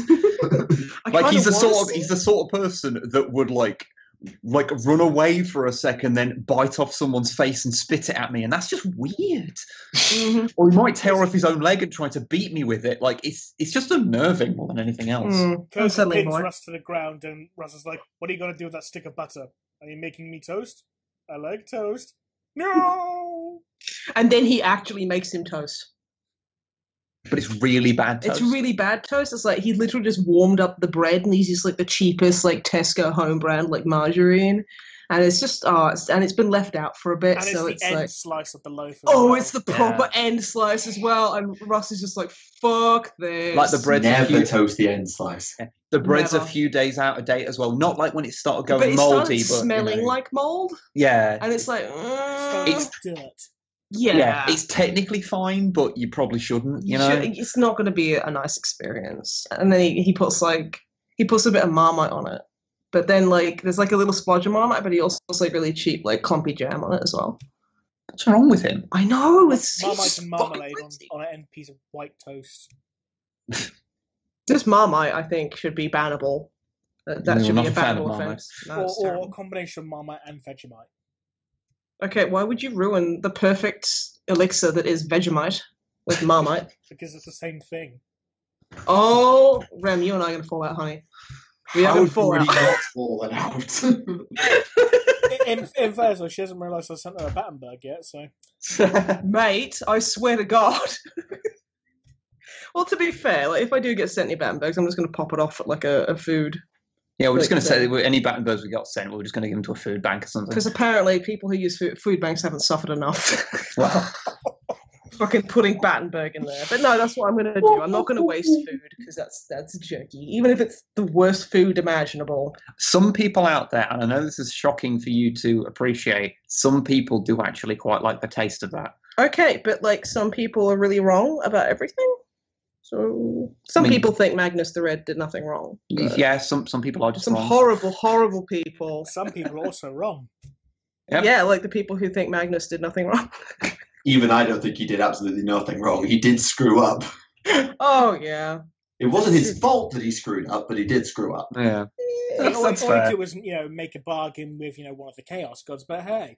Yeah. Twice. Have you guys seen that meme where Magnus comes in and kicks the door in? It's like, Father, watch out! And the Emperor turns around and goes, what? And then the door hits him. I've not seen that, but that sounds perfectly apt. That's basically what happened. I just love that one that says, what's that? Try not to screw up. And Magnus goes, boy, this looks hard. Just takes out a tissue and starts dabbing his forehead. Oh, dear. So next question, I guess. That's it. Oh, okay. Yeah, we were a bit light on questions, but hey, that happens. I'm sure there's plenty of rants that more than one person has come up with. I'm sure Rem's got at least one lined up. I mean, unless the Rogel Dawn one was it. Right, so Rogel Dawn again. Okay. You're not going to let this lie. I think you should talk about how Rogel Dawn, them finding his magic pain glove is basically just it's just ripped off the fifth element, and Rogel Dawn is leaving. The pain glove is not a glove; it's a gimp suit. Oh, it's literally literally a gimp suit. Pain suit of gimpiness. That sounds really bad. That does sound bad. Yeah, it's basically the fifth element of the gimp suit. What he does when we meditate with the pain glove, he basically, dressed up in his gimp suit and then said, use the hammer. Yes. No. That's what he calls it. It's like, what's the safe word? There is no safe word. What's the safe word? Hammer. Adorable. Adorable, rather, sorry. Adorable. Ah. Yeah, dear. But yes, you wanted to complain more about Dawn. That was complaining about Dawn. Was that the whole complaining about Dawn? Pretty much, yes. Oh, okay. Just that he's into some kinky shit. Yes. I will not stand for kink shaming unless it's to do with Magnus, because apparently being an idiot is his kink. I mean, let's be honest, we all know the kinkiest one was Comrade Kurz, because it even said in one of these audio dramas that his bedroom has a bunch of corpses hanging from meat hooks in his bedroom. Is he just sleeping in a butcher's freezer and trying to be a massive edgelord? Because I think that might be it. I think, let's be honest. He's trying to recreate Predator 2 because apparently that's his favourite movie, even though he doesn't realise that movie sucks. I think he's just trying too hard, honestly. Yeah, a little bit. I think that's what Lorgar's trying too hard. He's like, Daddy, love me, I think you're a god. It's like, fuck off, Lorgar, you're worshipping me as a god. I told you not to do that. That's specifically what I said not to do. Is that him smacking his bum? I like how we've had two very distinct, different accents for the Emperor so far. I think the Emperor is from Yorkshire. Why Yorkshire? Why? Because it's a fun accent. Yeah, but the Yorkshire accent is the... sick of you. Yeah, the Yorkshire accent is the no fucks given accent. You just hear the pained gasps of Remleiz in the background. Warriors. Yeah, these men shall know no fear. They shall be my space marines. Oh yeah. West Country Emperor. Yes. Because I'm a brand new land raider by Arkanland, and I'll give you the key. I like the idea that he's got no teeth and he does that thing that old people do when their kind of gums just wrap inward and he's like. He is very old. He's old. He's pretty old. Yeah. He's probably older than Nintendo. That's a point. I mean, speaking of West Country and all that, how come when you go further north in England, cheddar changes colour from white to orange? Yeah, what is up with red cheddar? Cheddar is still white in our neck of the woods. I prefer the non-red stuff because the red cheddar's weird. We have red Leicester cheese, but I don't like red Leicester. Cheddar is still white. Most you can get red cheddar, but I think it's mostly the cheddar is still white up here. As someone that does not really like cheese, I feel that it would be improper for me to engage in the cheese discourse. Exactly. So. No, some serious cheese lore being discussed here. Yes. You can actually get some proper cave cheese as well if you go to cave Cheddar. Cheese. Yeah, literally in Cheddar, they keep the cheese in the caves. Oh, I thought you said cake. No, cave cheese. Oh, do they mine cheese? No, just keep it in the caves to mature. That's such a rich person thing. Oh yes, I'll go get some Edam out of the cheese cave. We have cave for our cheeses. I mean, the French word for cellar is cave. So caves in their homes. By pronunciation, it's cave, but the cellar is la cave. Cave. That's how you say it. There's no accent. Cafe. No, it's cafe. That's the French word. That has an accent. Caf. So French cellars are cafes. They have little coffee shops in their cellars. Cav. There's no alpha. I'm not even gonna bother trying to teach you guys linguistics. I'll be here all night. Be sure to tip your waitress. Well, that goes without saying. Well, it definitely goes in America because you have to tip people everywhere. Like, tips everywhere. Like, someone gives you, someone delivers you a pizza, you gotta give them a tip. You don't go into a taxi, you gotta give them a tip. Someone tells you the time, you gotta give them a tip. So you bump into someone on the street, you have to give them a tip. It's weird. So, where's my tip? Oh yeah, don't put Coke and Mentos in the same bottle. There's your tip. Mm-hmm. It could be worse. If you bump into someone in the street in London, you probably get punched because you're just like. Now this day, you should get stabbed. Oh, that. Oh, yeah. Can confirm have been to London and been stabbed every time. While I screamed, hands off! My nose just starts fountaining blood. I went to London once and threw up on a bus. On a bus? Is it like, did it drive past and you were like that? No. Or were you in the bus? Drive by puking. Wib was in a car. It was like, drive, mother. I wish to drive by puke this bus. You'd be astounded because I think because there's so many people using the public transportation in London, it leads to a certain coldness of people are around really you. aggressive and frightening in London. Like they wouldn't, like, what was it you said? They wouldn't piss on you if you're on fire. Oh, that's true. But I was a little kid at the time, and so I was obviously really ill on this bus. And unlike like anywhere else, where at least someone would be like, "Is the kid okay?" Like no one gave a shit. They would just like let us move out of the way of the vomit and not even acknowledge the rest of it. Like, oh, thanks, guys. Yeah, I mean, I was on a tram in Grenoble coming. I was going up to see my parents while they were over, and it was a very, very minor dizzy spell because I've been feeling sick that day. And it took, I nearly it took about 5 minutes before someone was like, hang on, are you all right, mate? I was like, yeah, I'm fine. I was back. I was alive by that point, but it was just like, it took a long time for someone to notice that I was really out of it. I think you get that a lot in the bigger places, Just where I live in the north, because everybody's at least reasonably polite. Wib, do you say the bigger places?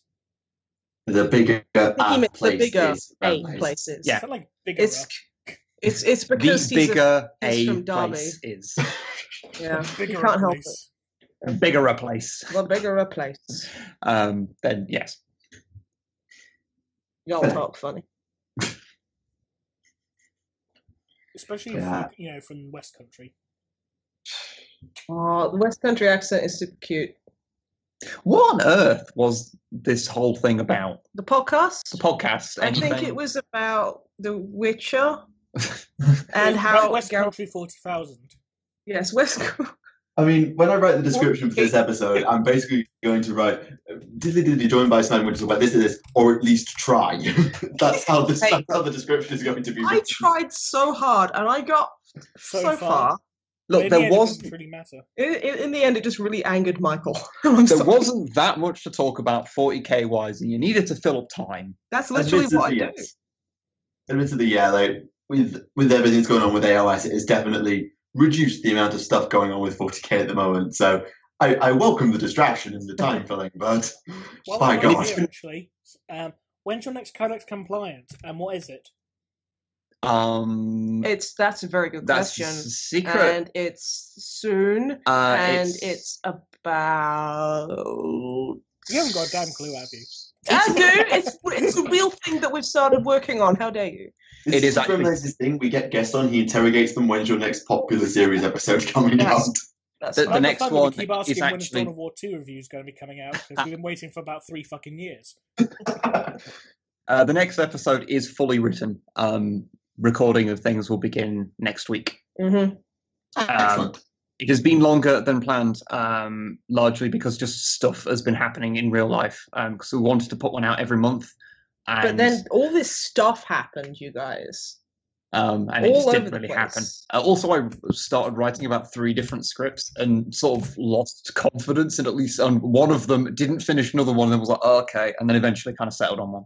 So I wrote a script about how Magnus is dumb. is this for your channel? No. Is this something we both got to deal with? It's Codex compliant, and it's literally just Magnus is dumb for 8 pages, and then I fell asleep, and the next 36 pages of the letter G. Okay. That might not work in the format that we've got going, since they're usually 3 to 4 pages long. I think this might be my first draft, but I'm feeling confident. Okay, if you can narrow that down to be about 4 pages at max. Just 4 pages of Magnus is dumb, or do you want 4 pages including with the letter G? It also needs to be connected to an actual book of some kind. I'll pick a few books that Magnus has been in, and then just you should go and get 1,000 Suns. Like, that's mostly him being dumb. Yeah, so. Is he even in that book? All you got to do, Snipe, just do 4 pages, but have the font size increased so large it just says Magnus is done on each page just once. That's a really good idea. I'll do that. Yes, that can. Okay, and you then make I'll that. just read it out really slowly and make it last 10 minutes. And that can go on a very special channel all of its own. Are you going to call it the fridge? It's the fridge of shame. Starting to wonder why you don't let me write more of these scripts. Probably wouldn't be very popular if I did. I think you'd attract a very different audience. Yeah. Something Battenberg Hanzo.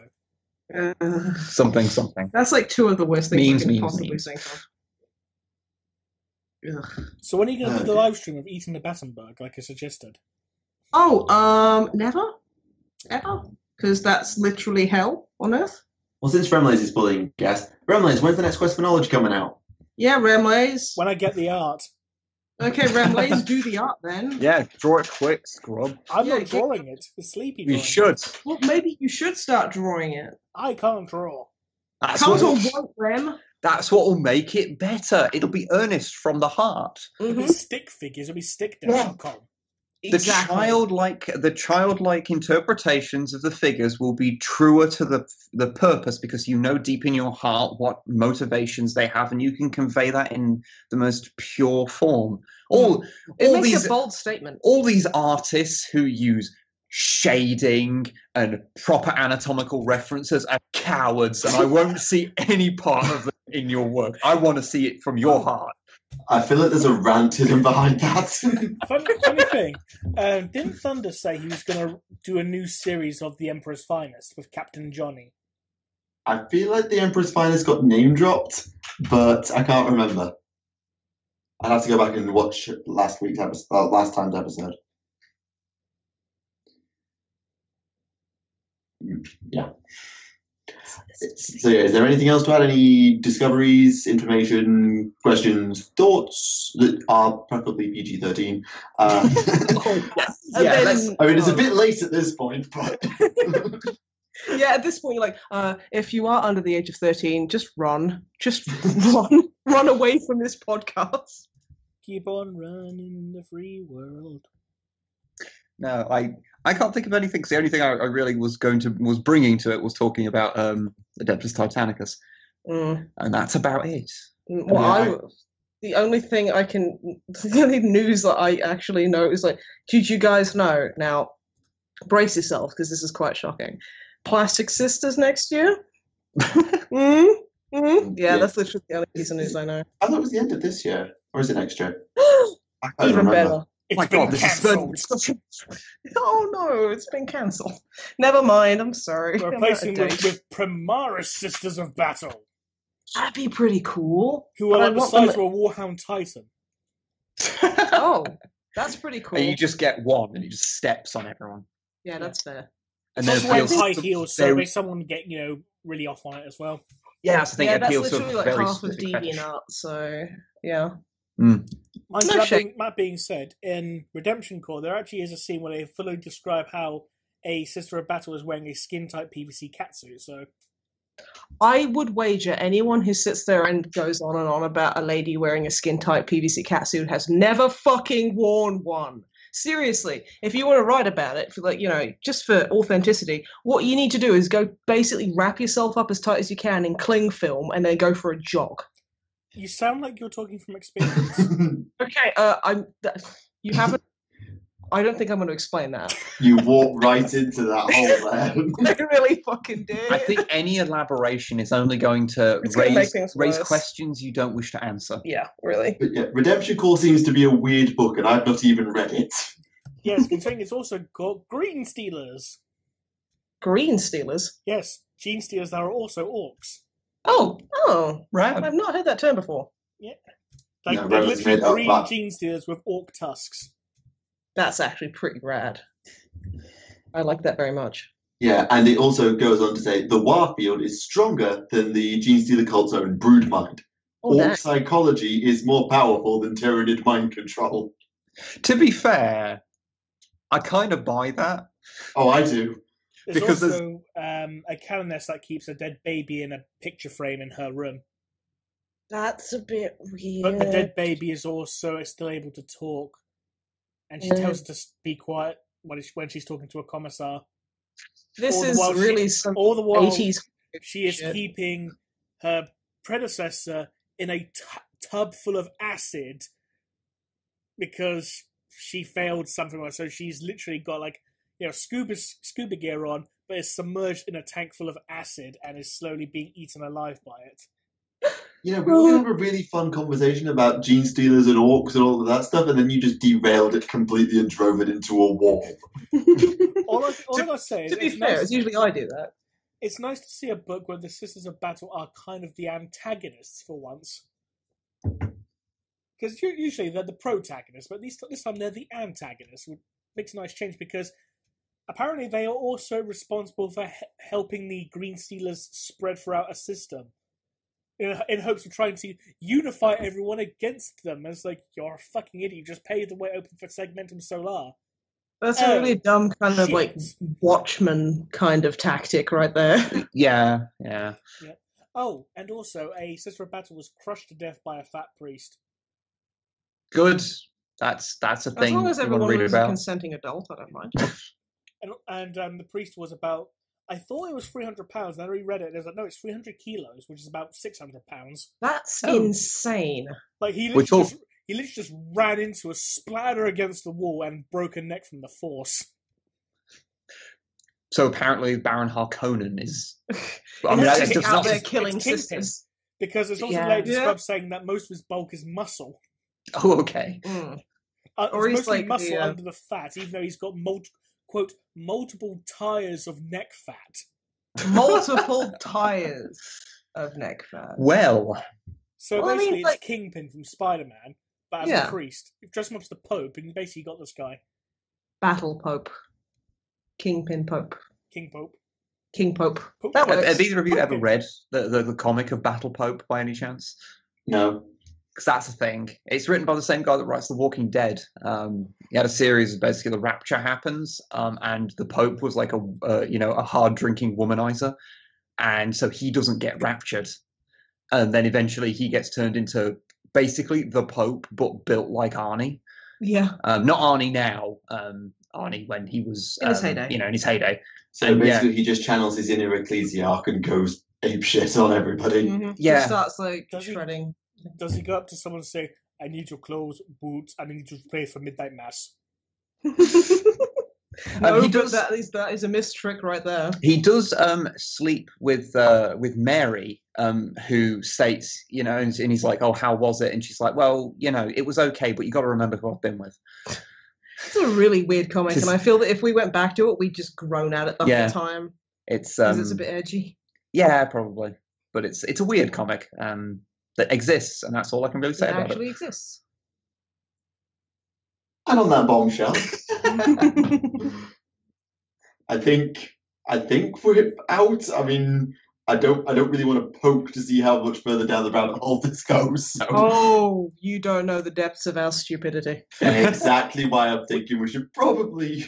I'm pretty sure Frederick Knudsen can make a full-blown down the rabbit hole episode about this. Oh, that would be so cool. I love that guy. I love his content. But honestly, I wouldn't wish my brain on that lovely person. You wouldn't wish your brain on that person? No, I wouldn't do that. My brain has the power to kill people. I think you mean that you don't wish him to be exposed to what's going on in your brain via the medium of this podcast. Also, I can kill him with my brain. No, that's just a reference to Firefly, dear. I just remembered something else weird from Redemption Core. Master Blaster, isn't it? Oh, heck! Good! That's pretty rare. Literally a tiny Inquisitor with a massive oversized head is literally strapped on top of an Ogryn. Good. Dude. But the Ogryn's dressed like a priest, so he's got his massive priest outfit. Right. Right. It's a very, very lively book. That's a really diplomatic way of putting that. It sounds like they had a lot of ideas, and they used them all. But this might be the Kalidas / Vindicare assassin who was disguised as an orc pain boy. Ow, my brain hurts. Because it gets elbowed in the stomach by the Stormtrooper Major, and then a bunch of sandbags drop out from under its robes. You see, I was just imagining it being like the spy from TF2, just with a poorly drawn mask, and the orcs are just like, yeah, that sounds about right. To be fair, would that mean if you got a group of, like, say, 11 orcs, because it has to be 11, and they all drew, like, a picture of a person, like TF2 spy-wise, and stuck it to their face, could they just rock, and they pretended they were perfectly disguised, could they just rock into an Imperial city undetected? I guess it depends on how the whole orc stuff works due to their psychic, like latent psychic potential. Because I'd like to I wonder that how anyway. powerful that is in that regard. All they have to do is paint themselves purple. I mean, have you ever seen a purple orc? Exactly. Yeah. Dave's not going to be expecting purple orcs. And the Imperial citizens are just like those green skins, like, well, they're purple. Like, you've answered your own question there. Mm-hmm. Yeah. They got purple skins. Yeah, and exactly. one eye. And it all comes full circle.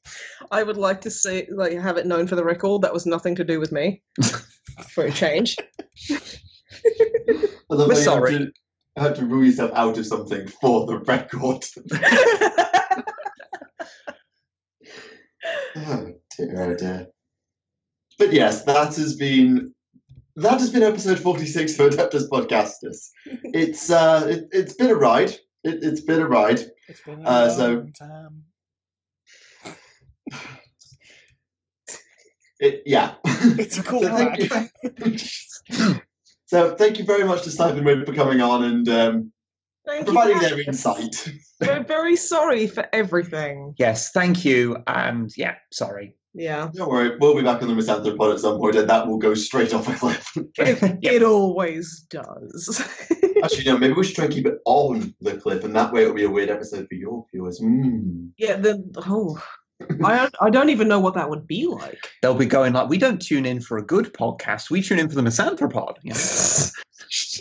Literally, yeah. So, good example, we're a horrifying warning. So, yes, thank you very much for watching. If you managed to survive all of that, make sure to leave your comments and leave your questions in the comments with the word question, as always, and we will be back with, hopefully, another guest next time. In the meantime, this has been Tactica Imperialis. This is Remleiz from 40k Theories. Snipe and Wib. That's us. Yeah. And we'll see you all next time. Thank you very much, guys, and goodbye.